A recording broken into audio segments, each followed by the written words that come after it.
Manga Monday is back in the saddle, y'all. I hope you enjoyed last week's big Frieren special. This week, we're going to try to get the episodes back down to regular length. I was trying to make them shorter, but we had a few weeks off.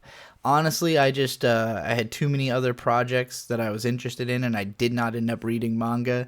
Monday kept rolling around, and I was like, I'm going to end up hating these things if I'm trying to frantically catch up to them, just to get my show out. I should try to make it natural. There's a Manga Monday when I'm capable of reading manga, but I've caught up now on all the currently running stuff that I've been covering on this show regularly, so that's what we're going to tackle in this episode. We're just going to play catch up on some of the great manga. I mean, the best one is Kagurabachi. This manga, it's hard to talk about because it had such a ridiculous hype wave right from the start that it just looks like a meme. Like, from the outside, it's so easy to not want to read this because you're just like, uh-oh, I don't know, I feel like you have an expectation that if you don't like it, it's gonna send you into a hate frenzy. Like, if you come away from this and you realize, everyone likes this thing and I don't like it, I could easily imagine, if I had that experience myself, if I had read this and I had hated it, I would have been drinking the haterade something fierce, I'm a big time hater. But this manga rules. It's just so good. And it's good in a way that's hard to get across to people because it's just good storytelling. It's well written. It's well constructed. It's well storyboarded. It feels good to read. It's just an enjoyable reading experience. And I think there are different ways that stories can be good. Some stories are interesting to think about. Some stories, just look cool. And some stories are satisfying to experience. It tends to be my preference to whatever medium it's in to see stories that are just captivating to be along the ride for. It's nice if it gives me something to think about afterwards also. But, when I think about what are the most fun experiences with media, it's stuff that I can imagine rewatching it or revisiting it again and again because actually experiencing it is fun. And I feel that way about this manga. It's easy to imagine reading this again, getting more out of it because the storytelling is just so tightly constructed in a way that is so rare for a weekly series, where a lot of these are kind of written flying by the seat of their pants. And we'll talk about one that feels that way that I'm dropping in this episode. Kagurabachi is not like that. 31 chapters in, it just keeps feeling more tight. It keeps feeling more thought out, more planned.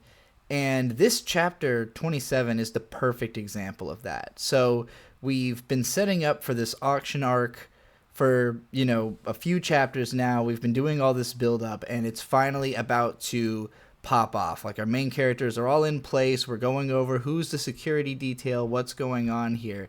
And then suddenly, in this shot, in a very unassuming way, we're introduced to this new character. And the first thought that entered my mind is that a kid? It's so distant. It's so just portraying how small, how insignificant this child seems in comparison to the situation at hand. They just come emerging in, and we go into this kid's backstory all of a sudden. And at first we're kind of what's going on? What's the deal with this kid? And then it's revealed, his sister is being sold in the auction.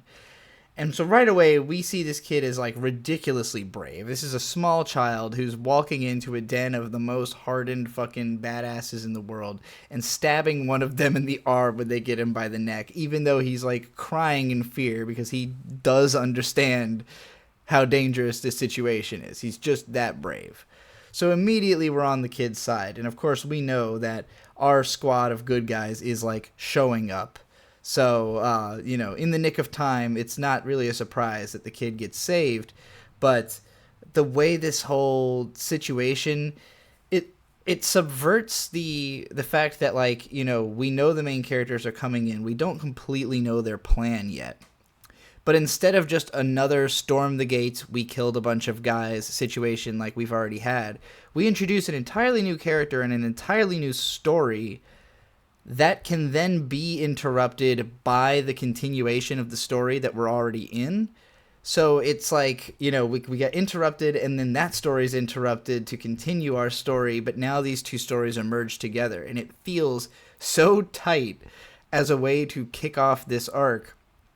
And in particular, because we don't then go on to dwell on the kid. The next chapter actually explains what the plan is, which it's interesting because basically the last few chapters before that had been building up to the idea that there was a plan, that Chihiro, he's figured something out. He has some kind of reason that he thinks that they are probably going to win. It's not 100%, but it's a strong bet. And so, you know, when they actually go in, like, it's easy to imagine a version of this chain of events where we just launched right into this backstory, or we just launched right into the action and then came back to this backstory.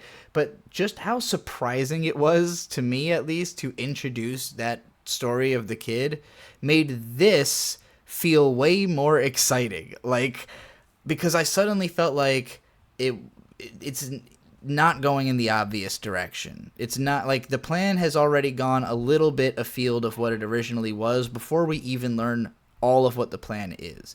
So, like, there's already the precedent that this situation is playing out a little bit differently from how they thought it would.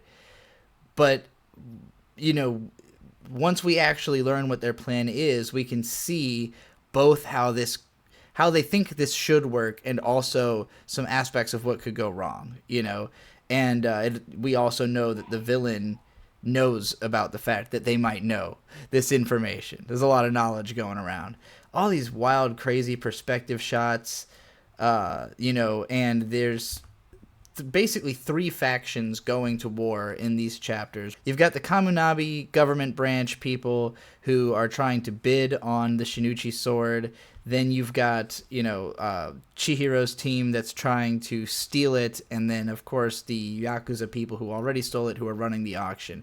And it is expected that there will be bloody violence just happening all throughout this, because it always happens. It's part of the spectacle of this crazy ritual. And so, you know, even though the Kamunabi's plan is to buy the Shinichi and basically resolve this non-violently, like, their plan is, let's try to collect the sword in a non-violent manner because we're gonna save lots of lives. And Chihiro basically is just like, look, this thing is evil and you're letting it happen. No matter how you slice it, no matter what lives you think you're saving or whatever, you're still just letting this stuff happen right in front of you. On the basis of what's going to happen later. Can you really call yourself chivalrous? Can you really call this justice? And he ends up winning them over. They're just like, you know what? Fuck it. You're right. I don't care. I'm with you. I'd rather just tear shit up and go crazy. So now you've basically got a 2-on-1, you know, in terms of factions, but it's more even in terms of how many people are actually fighting on each side. And as this sprawls out, because we've got our bodyguard team split, where, you know, some of our bad guys are upstairs, some of them are downstairs, our good guys are all running around the facility, and it starts to give very much Chimera Ant arc vibes in this particular segment, where we start cutting between perspectives of characters who just got separated while they're going down a hallway. But it's Chimera Ant in the good way of being like a complex story where chaos transpires within a calculated plan, and not in the bad way where that plan takes way too long to explain. And there's a narrator slowing the story down to a crawl to go over every single split second of detail. Not that I hate that about Chimera Ant. I do think that was avant-garde, but I think this manga, keeping a consistent sense of pacing and tension,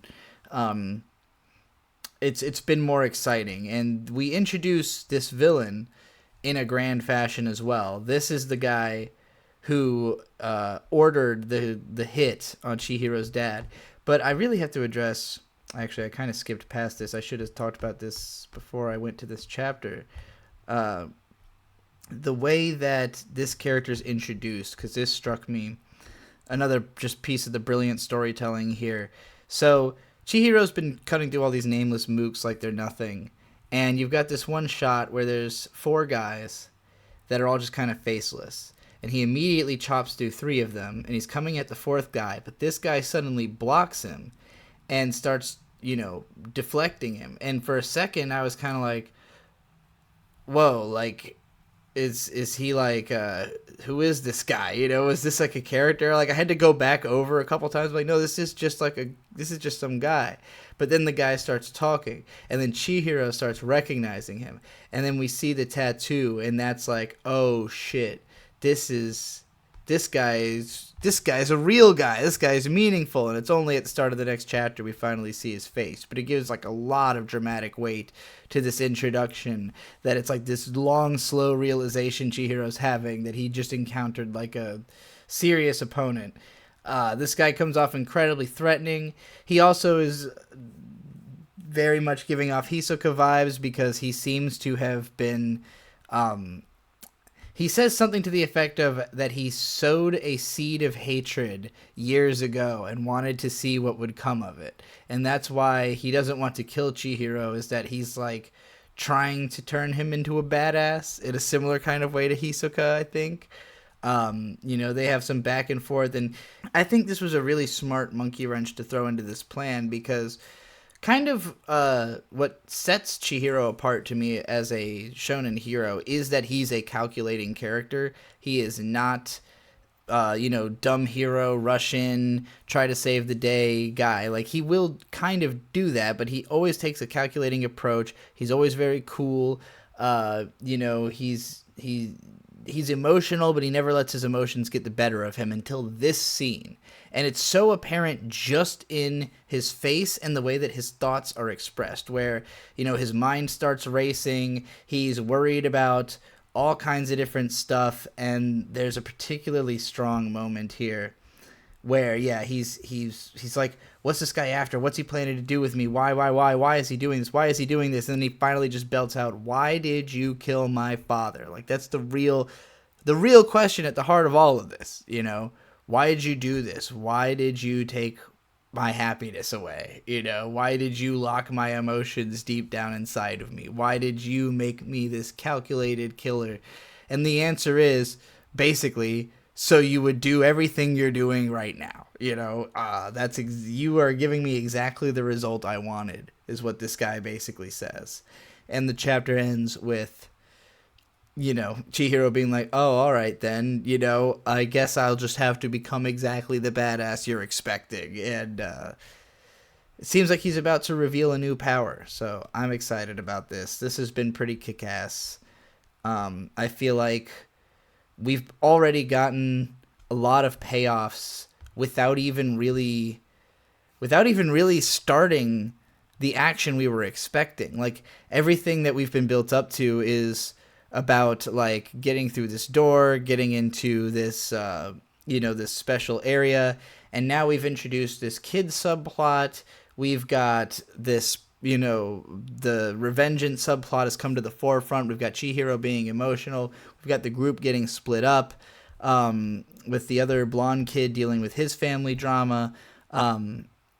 Also, I just have to mention how much I love the teleportation gimmick, where like Chihiro's best friend, I can't remember that dude's name, even though he truly will go down as a legendary support character, and a lot of it is just because he can teleport. And his teleportation gimmick, the manga is just really smart about using it. Like, it never forgets that there's a guy who can teleport, and so the manga is always written around the expectation that characters are going to move through space suddenly, that like that's an ability that exists, and there are multiple abilities that kind of do that. There's characters who are super fast, who can fly and all that kind of stuff, but it just feels like the manga considers the space outside of the action more than a lot of manga do. It doesn't feel restrained to its setting, because characters are literally teleporting in and out of the action as it's going. So I think that's really cool. And anyway, that's Kagurabachi chapters 27, I think, through 31. Great segment of manga. I hope everybody catches up on this. Again, it's a hard sell for me to people who aren't, like, if you don't want spoilers or you don't listen to me describe the plot in detail. It's like I've just been telling people it's the ultimate sword guy manga, but it really is that good. Drunk Lady Warrior Belle. I talked about this on a previous episode. It's just about like a series of internet shorts about this drunken lady warrior. And she was portrayed as just like a badass at first. But then this gets weird where she wakes up sober and she's like completely forgotten her identity. And she's like a totally different person. And essentially the traveler like gets sick of this, finds some booze, gives it to her, brings her back to, her drunken normal self. I don't know how I feel about this character portrayal. I don't like the idea that she becomes a totally different person and forgets who she is when she's not drinking, and also that like other people are compelling her to drink to make her into this person. That's weird. So I'm dropping this one. Another manga I'm dropping this week is Ankoku Delta. This one makes me a little bit sad because I think this is cute and fun, but I already feel like I want this author to move on to something else.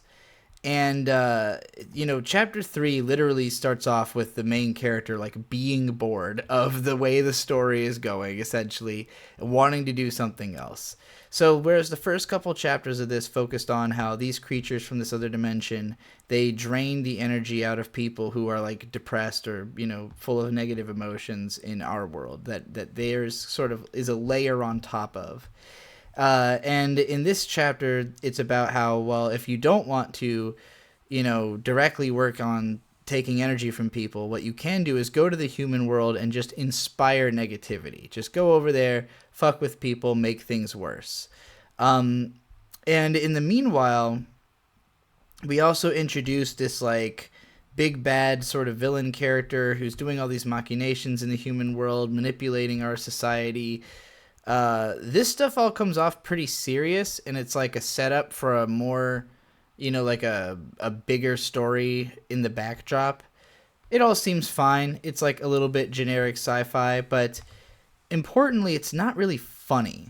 Whereas the core of this manga, what I think it's strongest at is doing comedy. And the chapter ends with a comedy bit where, a person comes through this portal to claim to be God to create a religion. It's actually our main girl. This is just like a job she was hired to do because, that's just something we do is we go to the human world and we make religion because it just creates net negativity, which I think is a really hilarious position for the manga to have. I generally agree with it, but this chapter sort of signaled that this manga is changing direction. And as we get into chapter 4, she breaks one of her syringes, so they have to go hunt for a reaper, which is a creature that has syringes for hands and can drain the energy even from creatures from this dimension. So they kind of just get into a fight with the thing, and the fight is not exciting. I don't think this artist really has the chops to draw action like this. I just don't think the action has interesting ideas. It feels generic and kind of rushed. And the chapter ends with leading into more action. And none of this is really particularly funny. So the comedy that I think it does well is not there. The action doesn't really sell me. And it just feels like this is the direction the story is taking, is that it's moving away from comedy into superpowered action. And if it can't do that well, then there's just no reason to keep reading it. There's also, it gets particularly strange when we get to chapter 7 because we introduce a whole new character, and we go totally, it's this human girl, we go completely into her story, and her story has nothing to do with any of the characters we've met so far. None of them appear. She's basically like researching a conspiracy that's seemingly leading her to the realization of these people from another dimension. It leads up to her having been at the religious ceremony where the gods showed up and having this reaction at the end, which is, there's like an aspect of comedy to this, but this feels so incredibly out of left field. Like, what the hell? We've totally changed characters. Like, I just think this author doesn't seem to have a clear sense of what they're doing with this story, or what they're doing is too abstract and not entertaining enough. But I think it might be more the former. So I don't know. I've lost interest. I've also lost interest in Psycho Party. I kind of said I was going to drop this one last week. I wanted to give it one more chance. But this week, we just continue with this pretty boring action scenario of these kids like trying to escape from the school as they get hunted down. The moment I kind of stopped, though, the brother gets shot in the arm. I guess his arm turns into this he just screams out giant sheep, and like a giant sheep appears to block the bullets.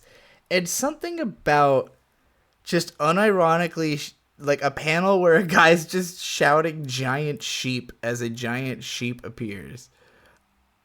This is like something I want to like a lot. Like, I saw it and I was like, wait, what? Giant sheep? What? But it just kind of happens. It just kind of transpires there. I don't know. Something about the way this manga frames the action. Like, it always feels the need to show too many characters, Like, why are they all... Why is she reacting to him saying giant sheep? She's not even really looking at the sheep. She's looking at him. It's just like there's always something awkward about the art in this manga, that even when it tries to do something cool or interesting, it just feels really strange. It just kind of made me go, what the fuck, giant sheep? And then it's not addressed, Like, the manga is not... It's not even acting like it just did that. So, yeah, I'm just not interested enough in where this is going to feel like compelled to continue. So, I'm done with Psycho Party. I like the aesthetic, but I think this artist needs maybe more time to develop a coherent story. All right, now we can talk about manga that I'm not dropping again. Genkaku Shijuu Soudan. This is the manga that's just about the cute student talking to her sensei in university, who is a manipulative, all-seeing, all-knowing witch person. I don't know how to describe her other than she's she's a god dare type, I guess. The ultimate schizo poster, science experimenter. In this chapter, she finds a way to reveal the heart of she creates a love potion that you fall in love, but it causes your soul to or your heart to emerge out of you as a shape, so you can look at the shape of a person's heart. When the girl protests, she says, "Professor, please wait. I have only the utmost respect for you, but..." And Professor says, "The boot of my science steps on the face of your free will." And then, experiments on her. Her heart comes out as an H. Professor's comes out as a beautiful, shining diamond. Because, as she puts it, the form of her heart, she's... the essence of her feelings towards her pupil is the longing for the naivety and the ignorance, the nostalgia for lost conscience. It's self-love, to which her student says, it sure is massive. Yeah, I love it. I love narcissist characters. And this manga, where it's going, basically we start to see elements of how the student is becoming the master, where she starts experimenting on other people. She starts being interrogated by people who are investigating her. I love this panel as well, where she's pretending she doesn't know what any of these things mean. Witch iconography, everywhere diffusion solution, old internet, supermassive sea urchin, environmental listening device, endearing CGI, dormant indulgence, gun tank, Bittersweet Little Sister Pudding, Platonic Bomb, and Magical Girl. Uh, yeah, I definitely don't know what all of those mean. I mean, any of those mean. Um, so yeah, she gets interrogated and basically sticks up for her sensei and demonstrates that she is in fact exhibiting all the same behavior. So, you know, I I don't know if this is the like end of the manga. This is the end of the first volume. I think this manga is still going, but this is a pretty good way to like kind of wrap up. At least I don't know if this manga is going to have arcs or change at all, but this feels like an ending to the manga in the sense that, you know, we can already tell that she has become her master. She has become the same person.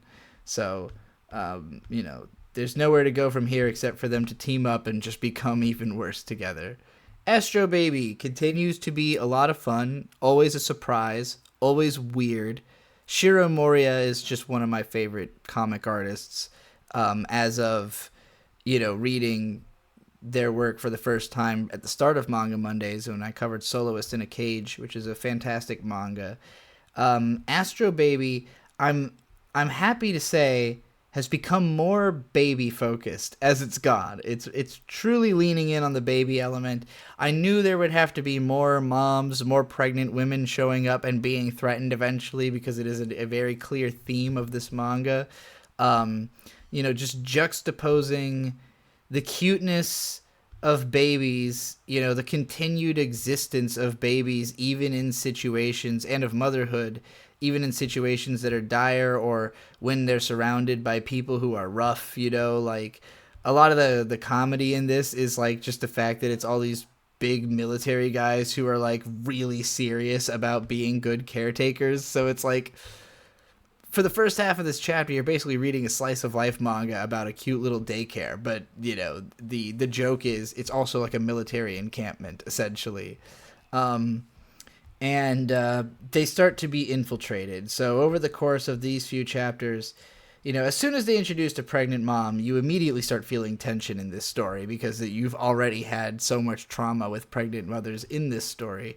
And right away, it is implied that she has been taken over. And then she starts working her way through taking over other people. So this cop, he's gotten his germ into the nursery through the mom. So already it's like, oh man, what's going to happen to her? But I really like the way this ends up playing out because this manga did a lot of work in the first chapter to make us like the mom before she is, you know, essentially killed. And even still, the manga is about the possibility that she could be saved. So it wasn't just like a cheap, we, you know, make you like the mom, then kill her off to make you feel something. Like, there is a meaning behind the way that the story portrays, you know, everything that happens to her. And the same is true here, where at first, like, my concern was, they're going to introduce another lovable mother who's all great, and then, you know, fucked up stuff's going to happen to her. And that's kind of true, but there's also the possibility of, like, well, can they avenge this? Can they reverse this? And that's where the story is going, is that this germ also, obvious MILF pregnancy fetishism going on here. But, yeah, she, being infected, goes on this whole rant. And I think that the way that the parasites in this manga are portrayed, there's a lot of obvious influence from Parasite, from the manga Parasite. I would say that's by far the biggest thing that this manga draws from. It's combining that with a baby, you know, with the themes of motherhood. What if we did Parasite, but it's all about moms and about people who are attracted to moms? But I also think that the way that they're portrayed reminds me a lot of the demons from Frieren, where they're just so arrogant because they think that they are a higher life form that they don't understand the ways in which humans might be superior. And it's interesting, the interplay here, because this particular parasite is weak, and it views humans as surprisingly strong. Like, what it's learned about humanity is that it's stronger than parasites would think. But the parasite that's inside Astro Baby is way more powerful and views humans as like, no, humans are weak little manipulatable, like, you know, they're lower life forms. You are just so much lower that you would respect them in ways that I don't have to. Which is a great little like power level jockeying and like, you know, establishing where each of these characters kind of stands within their own society that we know nothing about. You know, these are just alien parasites that all we know about them is this conversation they're having, essentially. But it becomes clear through this that at the very least, Astro Baby's parasite can consume the cells of parasites from other people's bodies and rescue the hosts. So the mom is safe. It's possible that the main mom will be safe eventually. So this creates a story where, it's clearly not just trying to be grimdark. And I would even say, like, Soloist in a Cage was, like, I loved it, but it was built to be a short-running, kind of hopeless, dark story that's about, like, the little faint glimmers of hope in an impossibly dark world. And just having as much fun while doing that as possible, which is what I liked so much about it.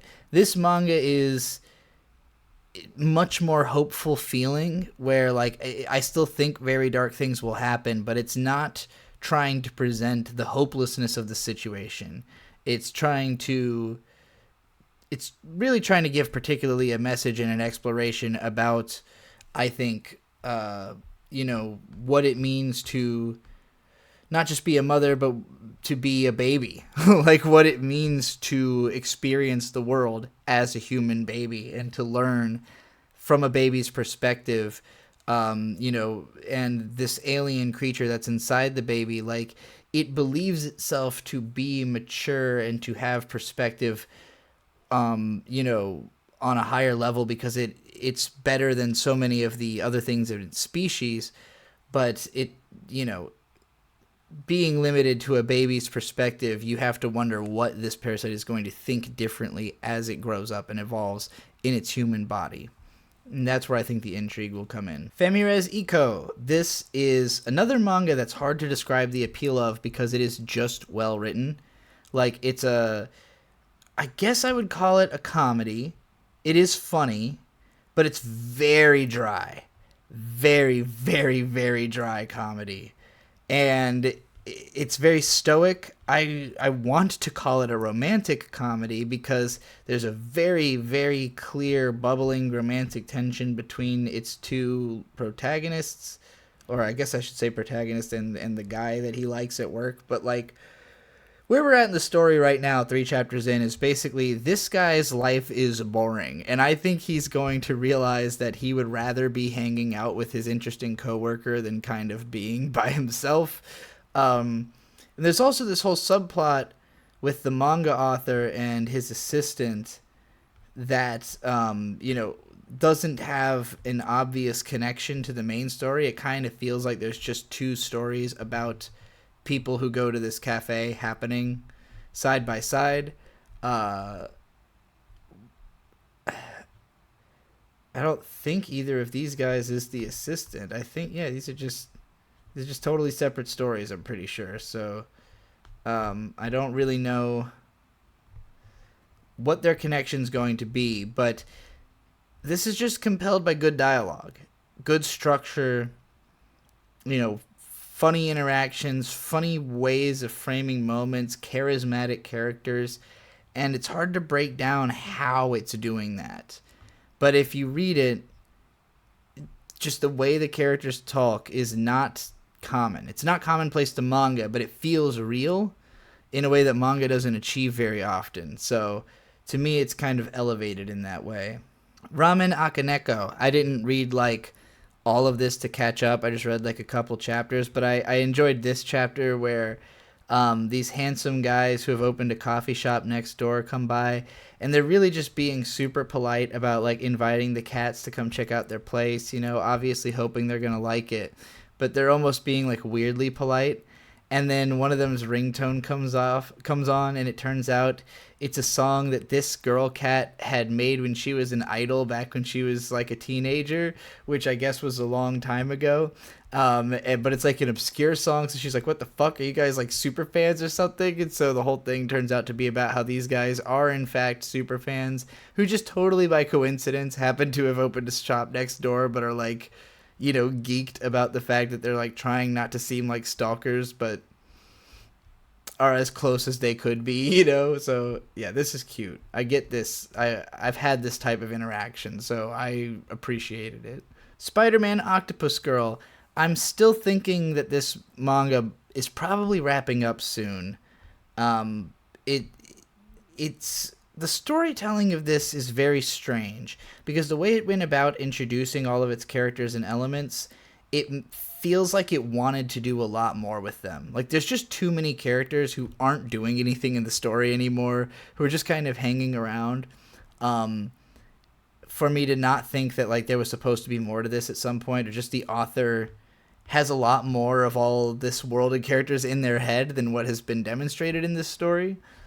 But basically here, Superior Octopus and Taka-chan show up to be like, hey, we don't want to fight you guys. We're pretty sure, you know, you guys, you're not doing anything bad right now. And we're not planning to do anything against you. But we are planning to go stop this evil mega corporation. We think they're bad guys. We're going to go stop their fucking business.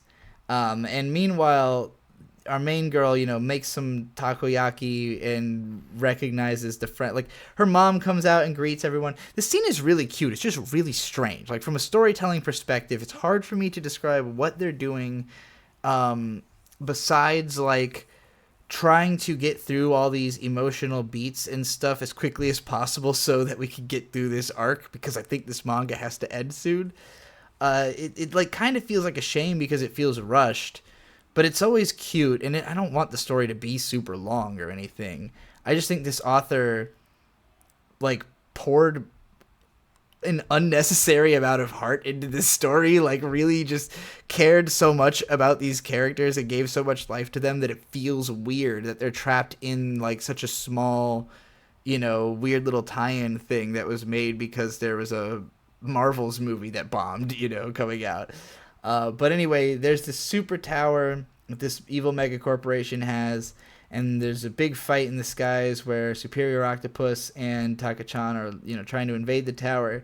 Our heroes are going to try to stop them, I guess. That's pretty much where we're at. So it seems like we're coming to a head on this big confrontation on this tower. I can't imagine this story going anywhere past this because it hasn't set anything else up. It's got all these characters and it's not doing anything else except for barreling towards, all right, let's all have the big confrontation at this tower. None of us are the bad guys. There's a bad guy. There's a nondescript bad guys inside of a big dick tower in Tokyo. Covered in ads. The bad guy is the ad tower. You know what? That makes perfect fucking sense, actually, in this story. If this story has to die because it was just an ad in the first place, it makes total symbolic sense that they're just attacking a gigantic advertising conglomerate. But yeah, we'll see what happens. We'll see how this wraps up. All right, Frieren.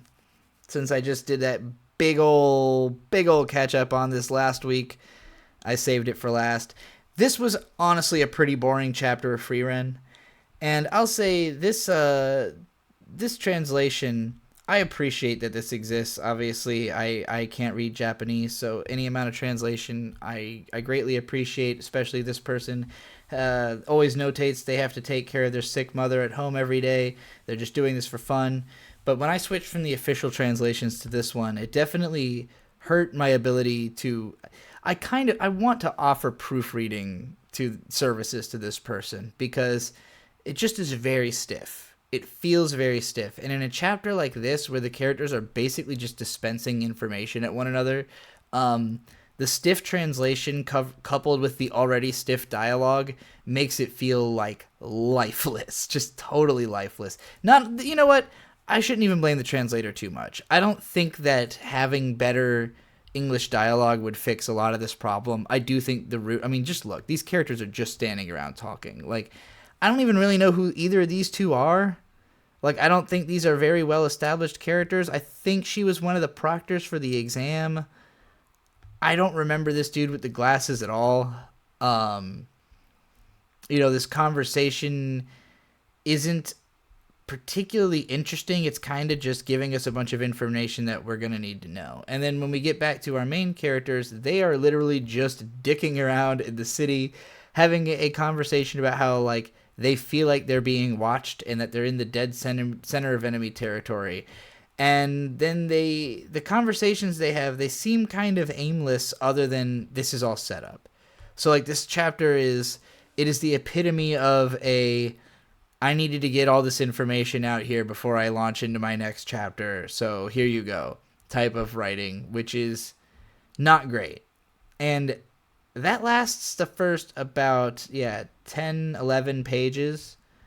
Then we kind of start introducing new characters, like en masse. So we've got this, I don't know the gender of this character, and I'm not going to assume it. We'll just call them an attractive sword person who is introduced in a bar. They go out to a stagecoach, get a job from this nobleman, and then go back into the bar, and it's revealed that the barkeeper themselves and then like 7 other fucking random people are all assassins or something who are about to take a big job. It's kind of funny. I feel like in my video about the catching up on Frieren, I was praising the fact that it specifically doesn't just massively introduce new characters all the time. That, like, after the mage exam, we just, like, went back through with all the characters we already had, and they were all kind of used again and explored and fleshed out. And so, and we were drip fed new characters as the story went, So it has felt very carefully paced up until just now. And it feels really weird too, because I hadn't talked about the most recent couple of chapters in my last video. I didn't really detail them because it's the start of a new arc, and I was kind of just talking about the completed arcs.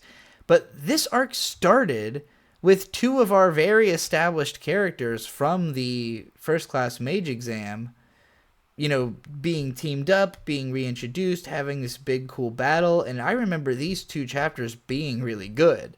Like, these characters are kind of fun. They have good chemistry together. I like the way that the author just decided to draw them, like, being all cool and suave and badass together. They're both characters who are, like, simultaneously hateable and lovable. You kind of can't decide, and they're coming around to the lovable side. So I was excited for whatever's going on with them, but to then just cut away from that to this very stoic set of conversations and then just dumping, like, 8 new characters on us, I don't know what to think about all this. Like, I trust Frieren as a good manga. Like, it has had moments before where it kind of slows down, or it feels very like the gears are turning and it's trying to figure out what it's doing next. But I don't think it's ever felt quite so snagged as it did in this specific chapter. And again, this is totally, it's not like a slump in the manga. The last chapter was good. This chapter just felt weird. It felt like a real grind. And like, now we have to introduce all these new people. So like, there's a lot of potential here. I mean, any of these characters could be cool. I like this androgynous assassin just on appearances and attitude, but I don't know anything about him. I don't know anything about Schritt's story, or Wolf, or Iris, or Routine, or Lore, or Clematis, or Walross, or Gazelle. So I have to learn who all these fucking people are now.